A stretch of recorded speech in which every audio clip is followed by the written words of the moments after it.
ከቴሞን ካልቻልሽ በሩ ለቀሽ ውጪ። ምን? አዎ አልፈልግም።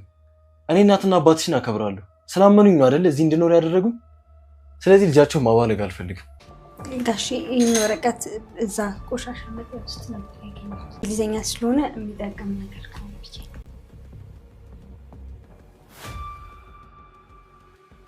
የአብጌል ከልክ ያለፈ ቅናት ከትንሽ እስከ ትልቅ የሚባሉ ወንጀሮችን እንድትገፋፋና እንድትደፍር አድርጓታል። ታዲያ በድፍረት በልጅነት እድሜ የማይደረገውን ከባዱን ነገር ማንም የማያገናዝበውንና የማያስበውን ዲኤንኤውን በድፍረት አድርጋ ነበር። ታዲያ አሁንም ደግሞ ይህ ሴራዋ ስለከሸፈባትና ስላልተሳካላት በጭቅጭቅ ከቤት ተናዳ ቤቱን ጥላ እንድትለቅ አድርጋታለች። ታዲያ የዳጣ ቤት ለቆ መሄድ ደግሞ ለሁላቸውም ሰላም ነስቷቸዋል። ይህንም የተመለከቱት አቶ ደረጀ ከውጭ ቆይታ በኋላ ወደ ቤት ሲመለሱ ቤቱ እንዳልጠበቁት ሆኖ አግኝተውታል። ታዲያ ምን ተፈጥሮ ነው? ለመሆኑ ምን አዲስ ነገር ተገኝቶ ነው? የተፈጠረውን ነገር ንገሩኝ ሲልም አስከትለው ደግሞ ዳጣ ቤቱን እንደለቀቀችና ዳግም ወደዚህ ቤት እንደማትመለስ ይነግሩታል። ታዲያ አቶ ደረጀ ዳጣን አጥቼ ዳጣ በዚህ ሰዓት ከቤት ወጥታ እኔ እዚህ ቤት አልቀመጥም ሲል በአጉል ሰዓት ቤቱን ለቆ እንዲወጣ ተገዷል። ሰላም ጤና ይስጥልኝ ውድና የተከበራችሁ የቻናል ቤተሰቦች እንደምን አላችሁ? ሁላችሁም በያላችሁበት የዓለም ዳርቻ ሰላማችሁ ብዝት ይበልልኝ። ለቤቴ አዲስ ከሆናችሁ የደወል ምልክቷን በመጫን ቤተሰብ ይሁኑ። ወይዘሮ ማርታ የዲኤንኤውን ውጤት ከተመለከቱ በኋላ ወደ ክላስ በመጥራት ዳጣን አባትሽ ማን ነው ሲሉም ጠይቋቸው ነበር። ታዲያ ዳጣም ደግሞ ግራ ገብቷታል። አንዳንዴ ውሸት የሆኑ ነገሮች በሙሉ ለመግፋት እያዳግታሉ፣ ያስቸግራሉ። አቶ ደረጀ ለጠየቀው ጥያቄ መልስ ከማንም ከማግኘቱ በፊት ደግሞ የልጁ አክት ለየት ያለ ነበረ። ዛሬ ሆና የማታውቀውን ፍልቅልቅ ብላለች። የተለየ አክት ይታይባታል። ታዲያ አቶ ደረጀም ልጄ ምን ተገኝቶ ነው ዛሬ ደግሞ ፍልቅልቅ ብለሻል፣ ለመሆኑ ምን ተገኝቶ ነው ይላል። እሱ ደግሞ ከሷ ጨርሶ ደግሞ ወደ ውሃ ዘውር ሲል ውሃ ደግሞ የሌለ አዝናለች። የሌለ ችግር ተፈጥሯል፣ የሌለ ነገር ውሃ ጸጣለች ማለት ደግሞ እዛ ቤቱ ጨለመ ማለት ነው። ታዲያ አቶ ደረጀም ምን ተፈጥሮ ነው ሲሉ ይጠይቃሉ። ውሃም እኔ በጣም ደብሮኛል አባዬ፣ ዳጣ ከዚህ ቤት እንደማትመለስ ነግራኛለች። አቶ ደረጀም ወደ ወይዘሮ ማርቲ በመሄድ የተፈጠረውን ነገር ይጠይቋቸዋል። እናም ምን ተፈጥሮ ነው ለመሆኑ ምንድን ነው እየተካሄደ ያለው ሲልም ይጠይቃታል። ታዲያ ወይዘሮ ማርቲም በልጆቹ መካከል አለመግባባት ተፈጥሮ እንደነበረና ጭቅጭቅ እንደነበረ ትነግረዋለች። አቶ ደረጀም ስለተጨቃጨቁ ዳጣ ቤቱን ጥላ ሄዳለች ስትለው አቶ ደረጀም እኔ ዳጣ በዚህ ሁኔታ ሆና ቤቱን ለቃ ሄዳ እኔ ተኝቼ አላድም ሲል ወዲያውም ጃኬቱን ብድግ አድርጎ ወጥቷል። ታዲያ ግራ የሚያጋባው የአቶ ደረጀ ባህሪ ግራ የገባቸው ወይዘሮ ማርቲ ደግሞ ተረጋጋ እንጂ በዚህ ውድቅት ወቅት ወዴት ነው የምትሄደው ስትልም ጠይቀዋለች። አቶ ደረጀም ምንም ማድረግ አልፈልግም፣ አውቃለሁ እላፊ ወቅት ነው፣ በዚህ ሰዓት መሄድ አይጠበቅብኝም፣ ነገር ግን በመኪና ስለሆነ የሚሄደው ችግር የለውም፣ ዳጣ በዚህ ችግር ውስጥ ሆና እኔ ተኝቼ አላድርም በማለት የወይዘሮ ማርቲን ጥያቄ ሳይመልስ ጣጥሏቸው ሄዷል። ታዲያ በዚህ ሁኔታ ላይ እያሉ አቶ ደረጀ ወደ ውጭ እየወጡ ደረጃው ላይ በነበሩበት ሰዓት ወደ ውጭ ለመውጣት እየተንደረደሩ በችኩል ሲወርዱ ደረጃ ላይ መውጫ መውረጃው ደረጁ ላይ ሰላም የሆነ ነገር አዲስ ነገር ትልቅ ነገር ይዛ ትመጣለች።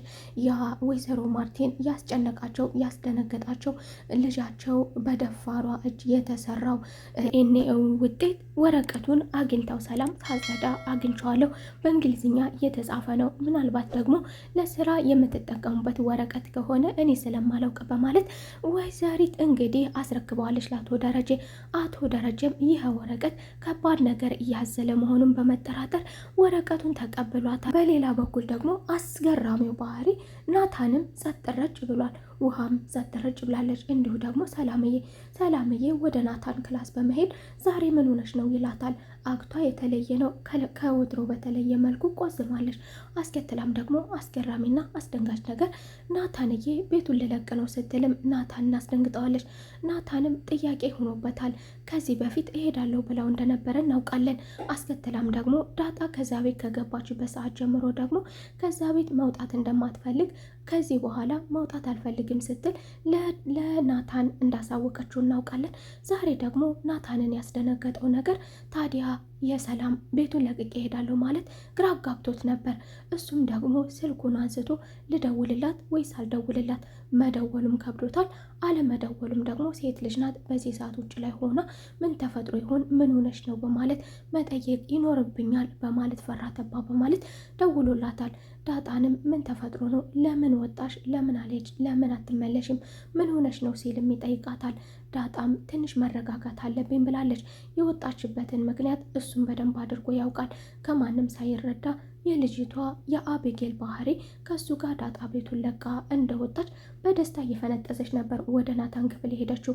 የእሷ መውጣት ከቤት ለእሷ ደስታ እንደፈጠረላትና ሌሎች ላይ ቁዝምታ እንደፈጠረ አልተመለከተችም ይሄንን ነገር። ታዲያ ልጇን ደግሞ ከዚህ ባህሪዋ ለመመለስ የፈለገችውና ያሰበችው ወይዘሮ ማርቲ ደግሞ በብልሃት ነበር የመለሰችላት ስለ ወረቀቱ። የወረቀቱን ውጤት ከተመለከተች በኋላ ወይዘሮ ማርቲ ለመሆኑ ዳጣ የደረጀ ልጅ ብትሆንና እሱ ምን ቢያደርግ እንደሆነ ይሄ ነገር የተፈጠረው ታውቂያለሽ ወይ? ይሄንንስ ወረቀት ከማሰራትሽ በፊት ይሄንን ነገር አገናዝበሽ ነበር ወይ? በማለት ወይዘሮ ማርቲ ትጠይቃታለች። ታዲያ ይህቺ ችኩል የሆነችን ልጅ ደግሞ አጉል ቅናትና እንደፈለገች ብቻ የምትራመድ በሀብት በቤተሰቦቿ በቅንጦት የምትኖር በአጉል ቅናት እንደዚህ ያበደችው አቤጌልም ደግሞ ይህንን ነገር እንዳልተገነዘበች ትረዳ ትመልሳለች ለወይዘሮ ማርቲ። ወይዘሮ ማርቲም አባትሽ ዳጣን ከሌላ ሴት ወለደ ማለት ገብቶሻል? አባትሽ እኮ ከኔ ሌላ ማግጦብኛል ማለት ነው። ያ ማለት ደግሞ እኔ እንደዛ ተፈጥሮ እኔ ከዚህ ቤት እንደማልቀመጥ ይህንን አገናዝበሻል? ያ ማለት ደግሞ እኔ እና እሱ ተጋጨን ማለት ደግሞ አንቺ እናት አይኖርሽም ወይም ደግሞ አባት አይኖርሽም፣ ወይ እናትሽን ወይ አባትሽን ታጫለሽ ማለት ነው። ቤታችን እንደሚበጠበጥና እንደሚፈርስስ ተገንዝበሽ ነበር ወይ ስትል አቤጌልም ደግሞ እኔ ማየ ይህንን ነገር አላገናዘብኩም፣ እኔ የተመለከትኩት ብቻ የሁለታችሁን መመሳሰል ነው። ታዲያ ወረቀቱንስ ከምን ተነስተሽስ እንዴትስ አድርገሽስ አደረግሽው? ትላለች ወይዘሮ ማርቴ። እሷም ደግሞ የልጇ አካሄድ በጣም ገርሟታል። ልጇ ተማሪ ናት፣ ገና ሕፃን ልጅ ናት፣ ገና ለአቅመ ሔዋን እየደረሰች ያለች ልጅ ናት። ምንም ነገር አታውቅም ተብላ የተጠበቀችው ልጅ ይህንን ነገር ማድረግ መቻሏ በጣም ስላስደነቃትና ስላስደነገጣትም ስላስገረማትም ጭምር እያንዳንዱን ስቴፕ ባይ ስቴፕ እንዴት እንዳደረገችው ጠይቃታለች። ቁጭ አድርጋ በተረጋጋ መልኩ ከመጀመሪያው ካጠያይቋ መጀመሪያ ከዱላው በተለየ መልኩ ቁጭ አድርጋ በስነ ስርዓት ጠይቃት ነበር። ታዲያ አቤጌልም ደግሞ ይህንን ነገር ያደረጉት ከመመሳሰላቸው አስከትሎ ደግሞ አባዬ ጺሙን ሲያበጃጅ ከሱ ወሰድኩኝ፣ ናሙናውን ከሱ ወሰድኩኝ። የዳጣን ደግሞ ጸጉሯን ቆርጬ ለመውሰድ ሞክሬ ነበር። ያም ግን እንደማይሆን አወቅኩኝ።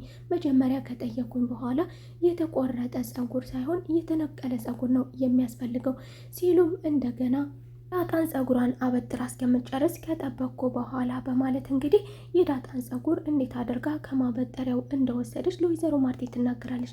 ወይዘሮ ማርቲም ሁለተኛ እንደዚህ አይነት ነገር እንዳይለመድሽ በማለት ውጤቱ እሺ እማዬ ማወቅ እፈልጋለሁ ስትልም ውጤቱ አቶ ደረጀና ዳጣ አባትና ልጅ እንዳልሆኑ ትነግራታለች። ይህ ወረቀት ለምን እንደዚህ እንደሆነ ወይዘሮ ማርቲንስ እንዴት እንዳረጋጋትና ውጤቱ የአቶ ደረጀ ልጅ አለመሆኗም በጣም አስደናቂና አስደንጋጭ ነገር ነው። ወይዘሮ ማርቲ ይህን ነገር የእሱ ልጅ አለመሆኗ ለወይዘሮ ማርቲ ለጊዜው እርጋታን ፈጥሮላታል።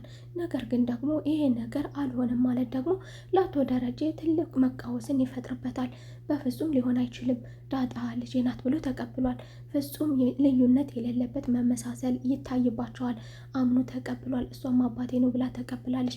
ታዲያ በምን ምክንያት እንደዚህ አይደለም ሊባል ቻለ? ወይዘሮ ማርቲ አታነብም ብለን እንዳንገምት ወይዘሮ ማርቲ የቢሮ ሰራተኛ መሆኗን እናውቃለን። ታዲያ አቤጌልም ዳጣን አሳብዳ ከቤት እንድትወጣ ያደረገቻት ውጤቱን በአይኗ ከተመለከተች በኋላ ነበር። ታዲያ እናቷንም ደግሞ እማዬ ከዚህ ቤትስ መቼ ነው የምትወጣው ስትልም ለእናቷ ጠይቃታለች። ይሄ ነገር በዚህ በኩል አባትና ልጅ አለመሆናቸውን ከተረጋገጠላት በኋላ ደግሞ ለምንና ምን ሲባል መቼስ ነው የምትወጣውን ብላለች። ታዲያ ወይዘሮ ማርቲም ደግሞ የልጃቸው አካሄድና የልጃቸው ባህሪ ወደ መጥፎ ነገር እያመራ መሆኑን ስለተገነዘቡ ልጄ ምን ነካሽ ምን ጎደለብሽ? ለምንድን ነው እንደዚህ የምትሆኙ? በማለትም ደግሞ አሁን ከዚህ ውጭልኝ በማለት አባራን ነበር። ዳጣም ዘረቢ ስትል ስለተናገረቻትና ስላስከፋቻት በጣም ሆድ ስለባዛት ወደ ናታን ከመሄዷ በፊት ወደ ናታን በመሄድ ናታንን ይሄንን ጥያቄዋ ምላሽ አጣውን ጥያቄዋን በምሳሌያዊ አነጋገር አስመስላ ትጠይቀዋለች። ናታንም ታዲያ ናታንም ደግሞ ግራ እየገባው ስለ ጥያቄዋ ግራ እየገባው ይመልስላታል። እሷም ይኸውልህ እናትህንና አባትህን አታውቃቸውም እንበል። ስለዚህ እንደዚህ ደግሞ እድሉን ካገኘ መጀመሪያ እናትና አባትህን የመጠየቁን እድል ካገኘህ ምናልባት ተስፋ ቢኖርህ ቅድሚያ ስለማን ትጠይቃለህ ስትልም ጠይቀዋለች።